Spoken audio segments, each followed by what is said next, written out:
Rendons gloire au Seigneur. Au Seigneur. Alléluia, Amen. Gloire à Dieu. Gloire à Dieu. Merci Seigneur pour ta présence. Merci pour ce message qui sera apporté ce soir. Nous sommes le 3 décembre 2022. Nous sommes samedi. Et j'invite tous ceux qui sont là à se joindre à ce message et à ouvrir nos cœurs à ce que le Seigneur veut nous dire à chacun d'entre nous. Dans ces temps de la fin, l'Esprit de Dieu est en mouvement partout, à travers le Canada, à travers la province de Québec, un peu partout sur la planète. Et on a un Dieu puissant, on a un Dieu grand et merveilleux. Seigneur, je te prie, alléluia, de toucher nos cœurs ce soir, de remplir nos cœurs, de remplir notre coupe. Nous avons soif de toi, nous avons soif de ta présence. C'est ta présence qu'on veut dans notre cœur, au milieu de nos entrailles. C'est l'enseignement du Seigneur Jésus-Christ. Ô Saint-Esprit, sois à l'œuvre ce soir, à travers les réseaux sociaux, à travers les églises du Québec, que tu puisses, Seigneur, visiter chaque cœur et convaincre que tu es en train de faire une chose merveilleuse, des nouvelles choses qui viennent selon ta parole, selon ton esprit, selon ta fidélité. Ton nom est grand, éternel. Que ton nom soit béni, que ton nom soit loué en esprit et en vérité, au nom puissant de Jésus. Amen. Alléluia. Alors, on continue ce soir sur la suite du message que j'ai apporté jeudi soir. La quatrième partie de ce message. La résistance du chrétien jusqu'au sang sera nécessaire pour entrer dans le royaume des cieux. Alléluia! Ce n'est pas la chair qui va hériter du royaume des cieux, mais ce sont ceux qui sont nés de nouveau, ceux qui sont sanctifiés, ceux qui pardonnent, ceux qui sont fidèles à l'Évangile, ceux qui se repentent de leur mauvaise voie. Eux entreront dans le royaume des cieux. C'est eux que Dieu appelle. Alléluia! Parce que sans la sanctification, mes amis, personne ne verra le Seigneur. Personne ne verra le Seigneur. Ce message est pour toute l'Église, sans exception. Pour tous les leaders, pour tous ceux qui enseignent la parole de Dieu, pour toutes les brebis, chaque ministère. Dieu est au milieu de nous et il veut nous parler, il veut bâtir son Église à travers chacun d'entre nous pour qu'enfin qu'il y ait une Église glorieuse et victorieuse sans tache. Amen. Alléluia. Gloire à Dieu. On va se remettre dans le message, dans le contexte que Hébreux 12, 4 à 6, je vais le relire ce soir parce que c'est très important. Alors, la persévérance au milieu des épreuves. Beaucoup d'épreuves vont être là en 2023, mes amis. Beaucoup d'épreuves vont venir au milieu de l'Église, au milieu des nations, au milieu des gouvernements même. Des grosses épreuves qui viennent sur ce monde. Et on doit être réveillé, on doit être prêt à recevoir toutes ces choses par la grâce de Dieu. Par la grâce de Dieu, par sa fidélité, on va passer à travers de toutes ces choses. Alléluia. Alléluia, dans la joie.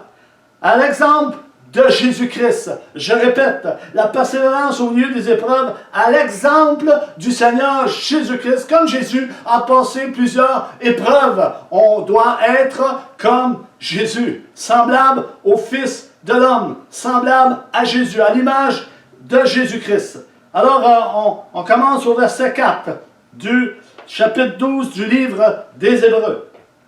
Vous n'avez pas encore résisté jusqu'au sang en luttant contre le péché. Et vous avez oublié l'exhortation qui vous est adressée comme à des fils. Mon fils, ne méprise pas le châtiment du Seigneur et ne perds pas courage lorsqu'il te reprend. Car le Seigneur châtie celui qu'il aime. Et il frappe de la verge tous ceux qu'il reconnaît pour ses fils. Supporter le châtiment, c'est comme des fils que Dieu vous traite. Car quel est le fils qu'un père ne châtie pas? Mais si vous êtes exempt du châtiment auquel tous ont part, vous êtes donc des enfants illégitimes, qui n'ont pas été reconnus, autrement dit, comme des fils de Dieu. Des enfants illégitimes et non des fils. D'ailleurs, puisque nos pères, selon la chair, nous ont châtiés et que nous les avons respectés, ne devons-nous pas, à plus forte raison, nous soumettre au Père des esprits pour avoir la vie, nous soumettre à Dieu, alléluia, nous soumettre à l'Esprit de Christ, alléluia. Nos pères nous châtiaient pour peu de jours, comme ils le trouvaient bon, mais Dieu nous châtie pour notre bien, afin que nous participions à sa sainteté. Afin que nous participions à sa sainteté. Si nous acceptons d'être reprimandés et repris, nous allons participer à sa sainteté, frères et sœurs. Il est vrai que tout châtiment semble d'abord un sujet de tristesse, c'est sûr, et non de joie, mais il produit plus tard pour ceux qui ont été ainsi exercés un fruit paisible de justice. Pour ceux qui ont été exercés à se faire reprimander, à recevoir des corrections, ils ont été exercés à cela et ils portent beaucoup de fruits pour le Seigneur Jésus, pour l'Église. Alléluia. Gloire à toi, Seigneur. Alors, nous continuons sur la suite de la quatrième partie de ce message. Frères et sœurs, tout croyant, fidèle au Seigneur Jésus-Christ, marchant, gardant sa parole, doivent s'attendre à des persécutions et des tribulations dans les temps que nous vivons. Ils doivent s'armer de patience. Nous devons être patients à ce qui arrive présentement. Nous devons être patients, nous devons méditer la parole de Dieu. Nous devons avoir nos regards sur Jésus-Christ et non sur ce monde d'impies qui s'en va à la destruction. Alléluia. Nous devons avoir les regards sur Jésus. Patients à travers beaucoup de souffrances de la part de ceux qui s'opposent à l'Évangile et d'un monde qui rejette Jésus-Christ. Et nous le voyons dans ces temps de la fin, plusieurs ont rejeté Jésus-Christ, ont rejeté cet Évangile de grâce, de miséricorde et de fidélité. Alléluia. Rejetés par les contradicteurs de ce monde. Et non seulement par les contradicteurs de ce monde, mais bien par certaines personnes qui sont au milieu de l'Église du Seigneur Jésus-Christ, qui résistent encore toujours à l'appel de l'Évangile du Seigneur Jésus. Ils n'obéissent pas à l'Évangile. N'obéissent pas à la voix de Dieu. Ils ont un cœur endurci et rempli d'amertume. Ils ont un cœur endurci et rempli d'amertume. Ne pas vouloir obéir à l'Évangile, ne pas vouloir se faire reprendre ou avoir une correction pour qu'enfin qu'on puisse grandir ensemble dans l'humilité. Dieu nous demande d'être humbles. Dieu nous demande de nous repentir. Dieu nous demande de pardonner. Et je sais que le pardon est dur, mais le pardon libère, mes amis. Le pardon libère. Alléluia. Gloire à toi, Seigneur Jésus. Et nous savons, et je crois que plusieurs le savent en ce moment, que la pensée du monde est entrée dans plusieurs assemblées ici au Québec. La pensée du monde est rentrée au milieu de l'assemblée ici au Québec. Et cela séduit énormément d'assemblées, énormément de frères et de sœurs, énormément de brebis et de pasteurs. Une grosse séduction, une grande séduction est là au milieu de l'Église. Et ceux qui ont un bon discernement peuvent le voir. Et ceux qui sont en prière avec le Seigneur, en intimité, ils le savent. Qu'il y a quelque chose que le Saint-Esprit est en train de faire. Laissez-moi vous dire que le Saint-Esprit va tout tasser ce que l'homme a mis au milieu de l'Église. Je ne dis pas que ce n'était pas des bonnes choses ou des mauvaises choses. Je dis simplement que le Saint-Esprit va tasser ce qui est là présentement et il va prendre la place qui lui revient. Alléluia. Le Saint-Esprit va prendre la place qui lui revient au milieu de son Église. Car l'homme et la femme a pris beaucoup de place au milieu de beaucoup d'assemblées. Et le Saint-Esprit est en train de ramener ce que Jésus a prescrit aux apôtres et aux prophètes, aux 5 ministères au milieu de l'Église et aux brebis, aux disciples, aux anciens. Il est en train de rassembler son corps. Il est en train de rassembler son Église. Il est en train de préparer son Église pour cette venue qui vient chercher son Église. C'est lui qui prépare son Église. Ce n'est pas un homme, ce n'est pas une femme, ce n'est pas une domination, ce n'est pas un ministère non plus. C'est l'Esprit de Jésus-Christ qui est en train de préparer l'Église à tenir ferme à travers ces persécutions qui viennent, à travers des tribulations, à travers de beaucoup d'épreuves qui vont survenir. Et Dieu, le Saint-Esprit, veut nous équiper pour qu'on puisse passer à travers toutes ces choses. Alléluia, que celui qui entend puisse entendre et écouter ce que le Saint-Esprit nous dit à travers ce message, frères et sœurs. Alléluia, gloire à toi, Seigneur.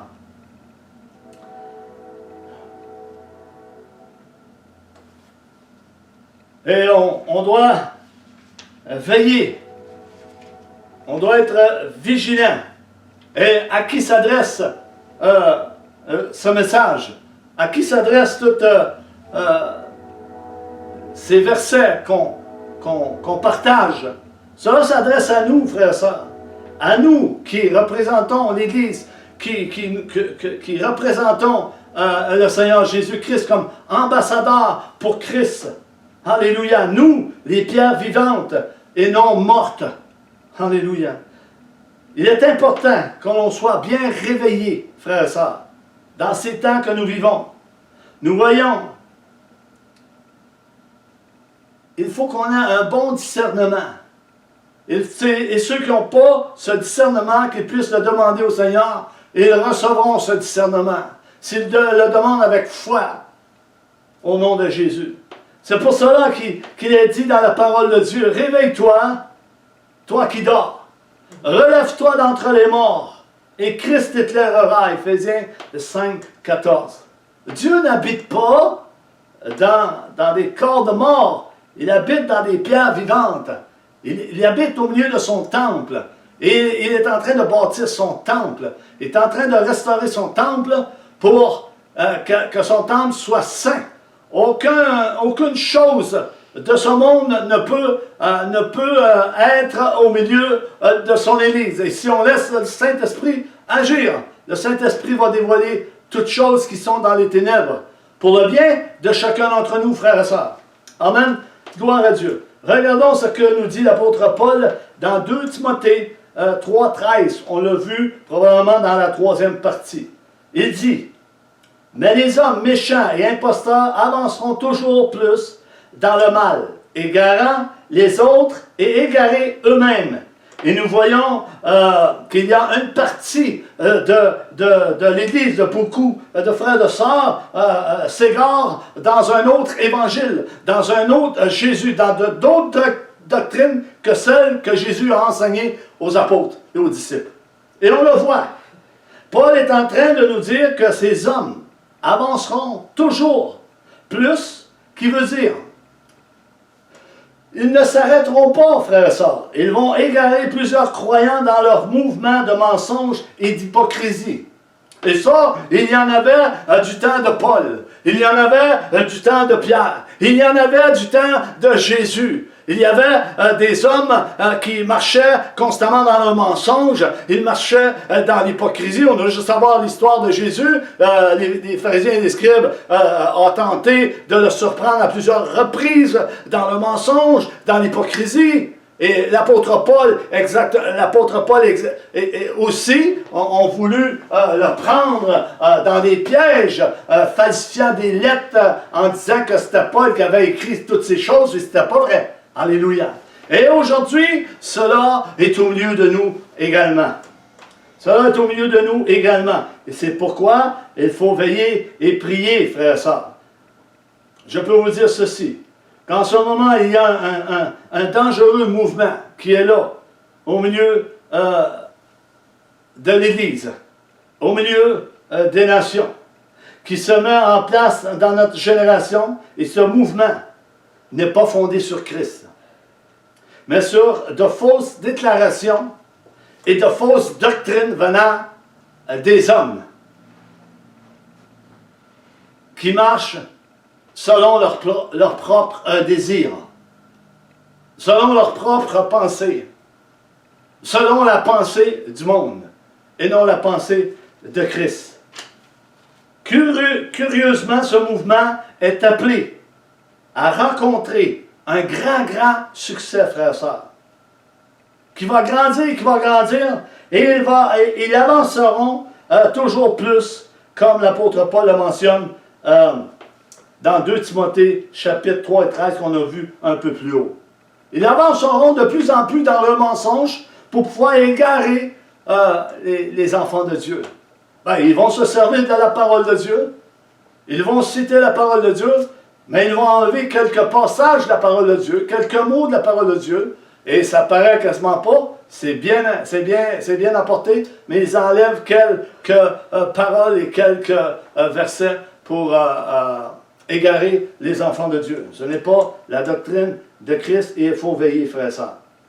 Il faut veiller. Frères et sœurs, ce mouvement va être connu de tous. Ce mouvement va être connu de tous et va grandir et séduire beaucoup de gens mal affermis. Et ils vont contrôler leur vie.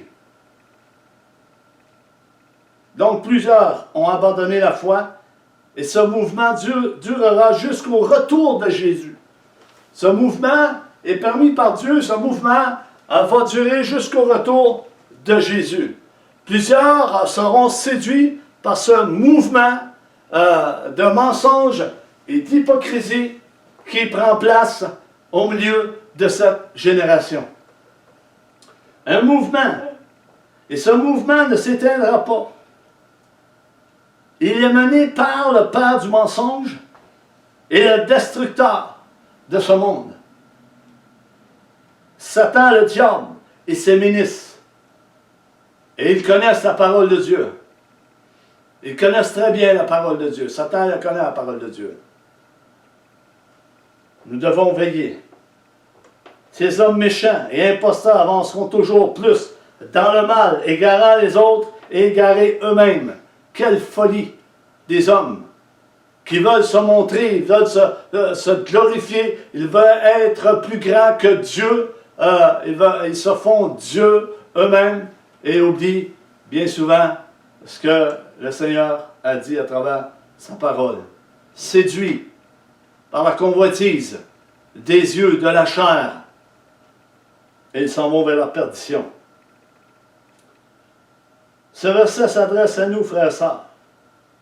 Le Saint-Esprit nous avertit d'un dangereux mouvement qui s'introduit au milieu de plusieurs assemblées ici au Québec. Une grande séduction va tromper plusieurs et va les amener dans le mensonge et non dans la vérité. Frères et sœurs, il est très important qu'on sache en quel temps nous vivons présentement. Dans 1 Thessaloniciens 5,17, ça nous dit « Veillons et prions sans cesse, tout comme le Maître priait. » Veillons et prions. Les gens que l'apôtre Paul mentionne dans son épître de 2 Timothée 3,13 ne parviendront jamais, écoutez-moi bien, ne parviendront jamais au sang de la croix. Ils ne connaîtront pas la persécution, les tribulations, les épreuves, car ils ne marchent pas dans la pensée divine de Dieu. Ils ne marchent pas dans la pensée de Christ. Ils marchent dans un faux évangile et égarent les autres et égarent eux autres mêmes, car ils ont la pensée du monde et marchent dans cette pensée, une pensée mensongère. Ils ont la pensée de la prospérité, et la pensée du matérialisme, l'argent, l'argent et l'argent. Ils ont cette pensée. Ils n'ont plus la pensée du royaume de Dieu. Ils n'ont plus la pensée de Christ. Ils n'ont plus la pensée de cet amour ineffable que Dieu a donné à travers son Fils Jésus-Christ pour qu'enfin qu'on soit sauvé, pour qu'enfin qu'on soit pardonné, pour qu'enfin qu'on soit lavé et arraché de ce monde des ténèbres pour nous amener dans un monde de lumière qui est en Jésus-Christ.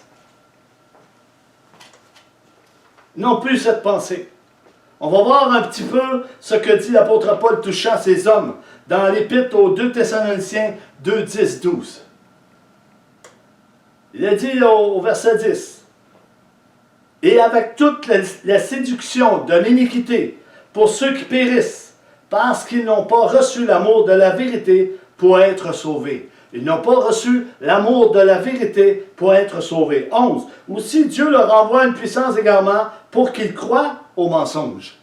C'est Dieu qui fait cela. Dieu envoie une puissance d'égarement dans leur corps pour qu'ils croient au mensonge. Parce qu'ils ne veulent pas se repentir. Ils ne veulent pas croire à l'Évangile comme elle est écrite et comme Jésus l'a prescrit. Marchant dans leur propre voie et leur propre intérêt, se préoccupant pas de ce que Dieu a dit, la crainte de Dieu n'est plus là, et ils marchent dans leur propre voie, pensant marcher dans les voies de Dieu.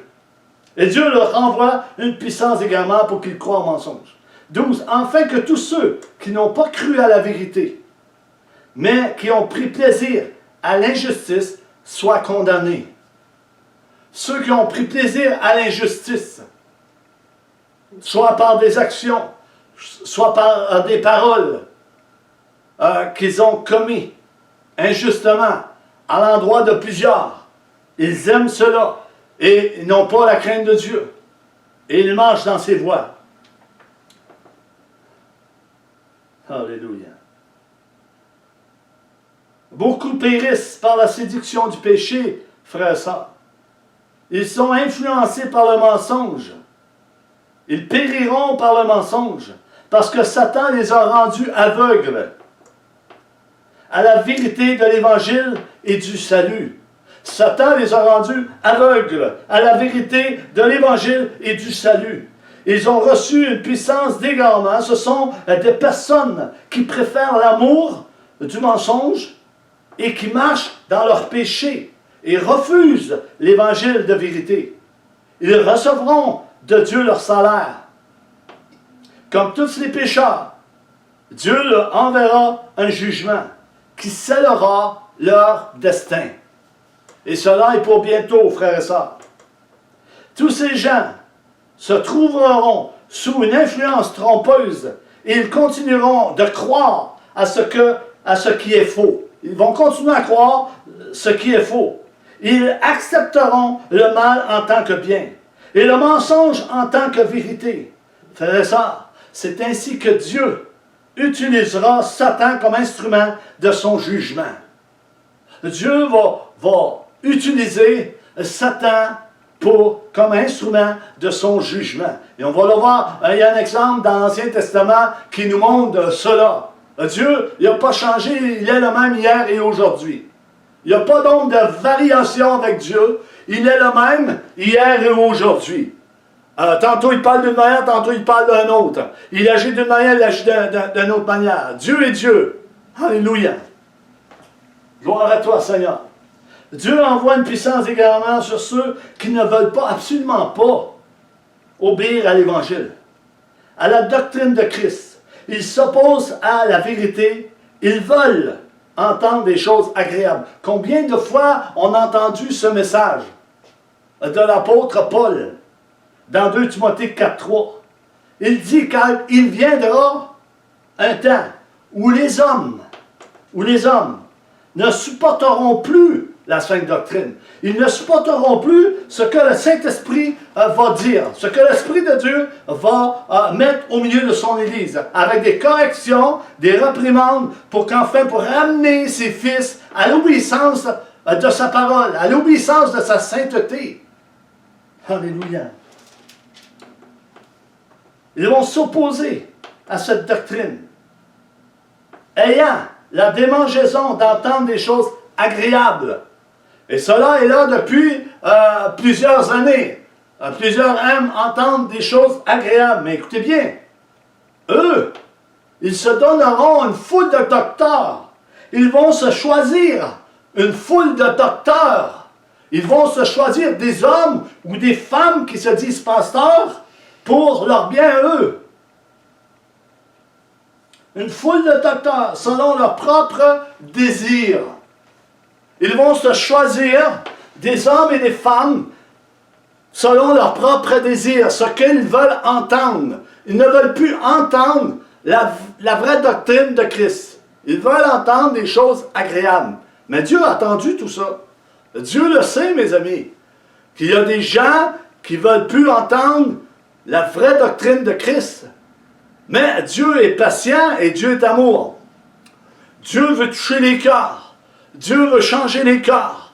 Dieu veut changer son Église. Dieu veut bâtir son Église. Il veut construire avec nous. Le Saint-Esprit est en nous pour nous construire. Alléluia. Pour qu'on devienne à la stature parfaite de Christ, à l'image du Seigneur Jésus-Christ. Alléluia.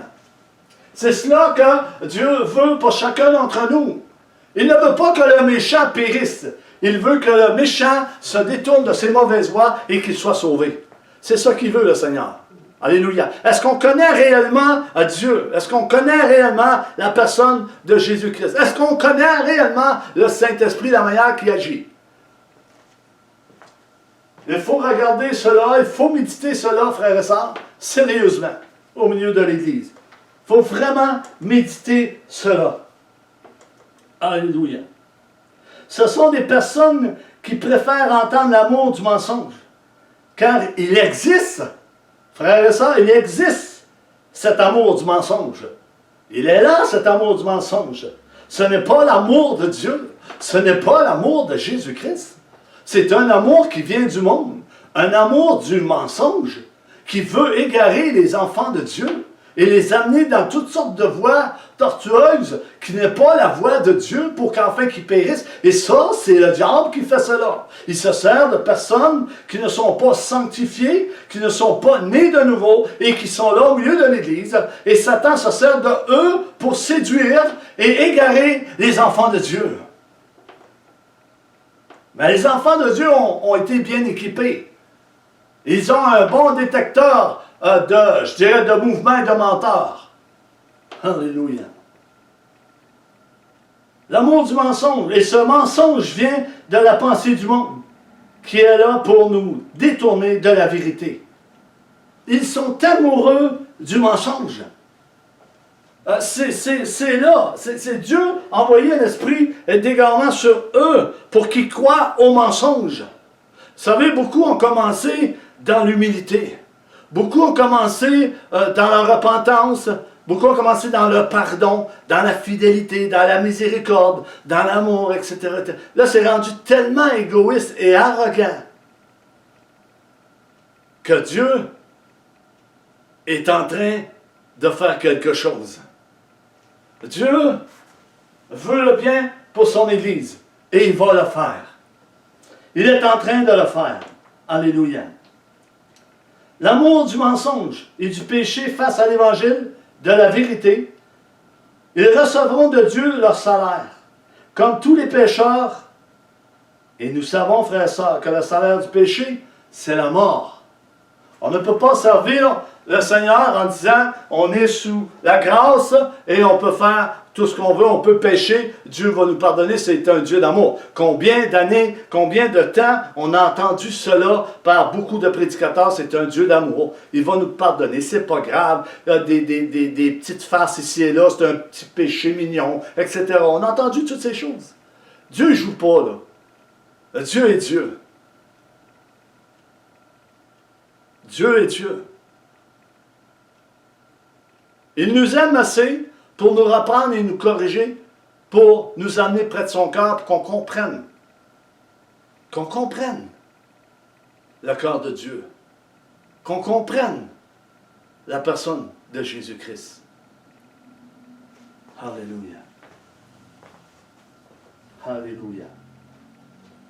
Beaucoup ne marchent plus selon la pensée de Christ. Ils marchent selon la pensée du monde. On le voit dans plusieurs assemblées, ici au Québec, aux États-Unis, un peu partout.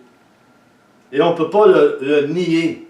Même si on citerait la parole de Dieu d'un couvert à l'autre, les 66 livres, ça ne dira pas qu'on marche réellement dans la sainteté, le pardon, la sanctification et la repentance. Il faut qu'il y ait des fruits, il faut qu'il y ait un résultat, il faut qu'on voit le Saint-Esprit agir au milieu de l'Église. La parole de Dieu dit qu'aucun pécheur ne peut résister au milieu du temple de Dieu. Aucun pécheur peut résister. Et si le pécheur résiste en ce moment, c'est que l'Esprit de Dieu est-tu là ou n'est pas là?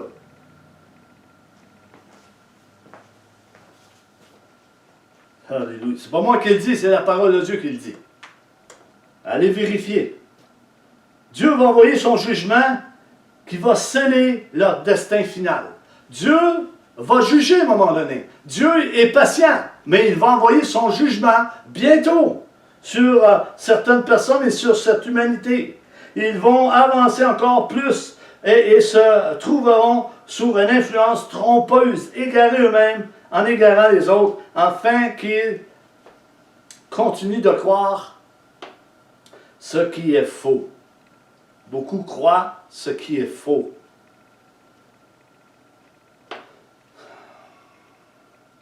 Plusieurs vont accepter le mal en tant que bien et le mensonge en tant que vérité. Je le répète. Plusieurs vont accepter le mal en tant que bien et le mensonge en tant que vérité. C'est ainsi que Dieu utilise Satan comme instrument de jugement. Et on va le voir là bientôt. L'Éternel utilisera Satan comme instrument pour son jugement. L'Éternel fait ce qui est bon en tout temps. Il fait ce qui est bon pour ses enfants.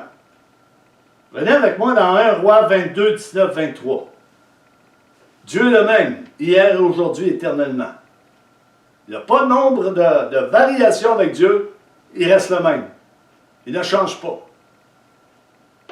Alléluia. Vous savez, quand on achète une Chevrolet, elle ne changera pas en Ford le lendemain matin. C'est une Chevrolet, elle reste la Chevrolet. Verset 20. Et l'Éternel dit, non, écoutez donc la parole de l'Éternel. Verset 19. J'ai vu l'Éternel assis sur son trône, et toute l'armée des cieux se tenant auprès de lui, à sa droite et à sa gauche. 20. Et l'Éternel dit, qui séduira Akab pour qu'il monte à Ramon, en Galaad, et qu'il périsse? Ils répondirent, l'un d'une manière et l'autre d'un autre. 21. Et un esprit vint se présenter devant l'Éternel. Un esprit vient se présenter devant l'Éternel et dit, moi je le séduirai. L'Éternel lui dit, comment? L'Éternel est en train de discuter avec un esprit. Il dit, comment tu vas le séduire, Akab? 22. Je sortirai, répondit-il, et je serai un esprit de mensonge dans la bouche de tous ces prophètes. Je serai un esprit de mensonge dans la bouche de tous ces prophètes. L'Éternel dit, tu le séduiras et tu en viendras à bout. Sors et fais ainsi. Et Dieu envoie cet esprit de mensonge. On a vu que Dieu envoie un esprit d'égarement, un esprit de mensonge sur certains dans cette génération-ci. On n'est plus dans les rois, là. On est ici. Là. On est en 2022, frère et sœurs. Et il a envoyé cet esprit. 23. Et maintenant, voici l'Éternel a mis un esprit de mensonge dans la bouche de tous tes prophètes qui sont là, et l'Éternel a prononcé du mal contre toi. Voici comment Dieu agit. Et il le fait. Dans les temps que nous vivons, frères et sœurs, car plusieurs ont oublié l'amour de la vérité pour être sauvés. Ils ont passé dans ce chemin de mensonge, dans ce chemin de l'iniquité, le péché, la séduction est devenue grande au milieu de nous, frères et sœurs. La désobéissance à sa parole est majoritaire dans cette génération. Vous avez bien compris ce que j'ai dit. La désobéissance à sa parole est majoritaire dans cette génération. Souvenons-nous du reste qui est dit dans la parole de Dieu. Dans Ésaïe, l'Éternel des armées nous eût conservé un faible reste, nous serions comme Sodome, nous ressemblerions à Gomorrhe. Des survivants, un reste. La majorité dans cette génération n'obéissent pas à la parole de Dieu. Je pourrais citer beaucoup de titres et beaucoup de versets, beaucoup de passages bibliques que beaucoup de ministères ne respectent pas au milieu de l'Église. Et le Seigneur le sait. Mais le Seigneur, dans sa miséricorde, appelle constamment. Appelle constamment. Il est patient. L'Éternel a envoyé un esprit de mensonge. Il s'agit ici de Satan, à qui l'Éternel avait permis de parler par l'intermédiaire de 400 démons. L'intermédiaire de 400 démons qui habitaient le corps des 400 faux prophètes. Ils étaient tous animés de démons. Et plusieurs ministères dans cette génération sont animés de démons, de faux prophètes qui égarent le peuple de Dieu, les entraînant dans le mensonge et non dans la vérité. En scrutant la parole de Dieu, en enlevant, en tordant la parole de Dieu, en diluant la parole de Dieu pour leur propre intérêt à eux, pour leur prospérité qu'ils disent. On pourrait nommer plusieurs noms. Mais Dieu les connaît. Dieu les connaît. Alléluia. Dieu aura raison d'eux. Dieu envoie un esprit d'égarement sur ses prophètes et apôtres, ministres et bien d'autres, car ils n'ont pas cru à l'amour de la vérité pour qu'ils soient sauvés. Le vrai évangile. Ils ont dilué la parole de Dieu pour leur propre intérêt. Injustice, iniquité, ce n'est que séduction, ce n'est que péché. Le péché abonde. Tenons-nous prêts à faire ça. Mais la grâce a surabondé. Une chance que la grâce est là au milieu de nous. Une chance que plusieurs connaissent et savent qu'est-ce que la grâce. Parce qu'il y a une grâce qui est pratiquée en ce moment que je ne connais pas cette grâce. La grâce de Dieu nous empêche de pécher, nous empêche de marcher dans l'iniquité, nous empêche de marcher dans le mensonge. Il nous fait marcher dans l'amour de Christ. Alléluia. Oh, glory. Gloire à toi, Seigneur. Dans ce passage de 1 Roi 22, Akab n'est pas le véritable prophète de Dieu. Il n'est pas le véritable prophète de Dieu, Akab. Le message que le Seigneur a placé sur mon cœur nous dit ceci. Vous n'avez pas résisté jusqu'au sang en luttant contre le péché. En luttant contre le péché. Vous savez, il y a des péchés volontaires. Il y a des péchés qui ne mènent pas à la mort. Mais il y a des péchés qui sont là, qui ne sont jamais confessés et qui sont emmagasinés dans des personnes, puis ils disent vivre selon la grâce. Il faut confesser nos péchés, frères et sœurs, pour en être libérés. C'est ça, marcher dans l'iniquité, garder ton péché. Tu aimes ton péché, tu es rebelle à la parole de Dieu, tu ne veux pas te repentir, tu ne veux pas pardonner. Il y a des gens comme ça. Mais Dieu veut les interpeller pour qu'enfin les délivrer de cet esclave. De cet esclavage. Je n'avais oublié un bout. Alléluia. Gloire à Dieu. Il y a un esprit de mensonge qui se promène, frères et sœurs, au milieu de l'Église. Et il séduit beaucoup de brebis. Parlons de l'esprit de Jézabel. Un esprit de mensonge et rebelle, qui usurpe l'autorité des serviteurs de Dieu et l'autorité de Christ lui-même. L'homme a été créé avant la femme. Mais l'homme et la femme et l'homme ne sont pas, ils sont ensemble. Ils ont besoin de l'un et l'autre. L'esprit de Jézabel, un esprit de mensonge et rebelle qui usurpe l'autorité des serviteurs de Dieu et l'autorité de Christ. Dieu permet ces choses. Dieu permet ceux qui sont reconnus. Dieu permet et approuve. Va approuver tous ceux qui sont reconnus comme tels. Dieu va approuver ceux qui marchent réellement dans ses voies. ils vont être reconnus. N'oublions pas que dans les derniers temps, la parole nous dit que nous reconnaîtrons ceux qui servent Dieu et ceux qui ne servent pas Dieu. Et on le voit présentement, frères et sœurs. Je prie pour l'Église. Je prie pour les pasteurs. Prions pour l'Église, frères et sœurs, pour qu'il y ait un changement. Et ce changement vient. Alléluia. Dieu n'est pas sourd. Entend nos prières.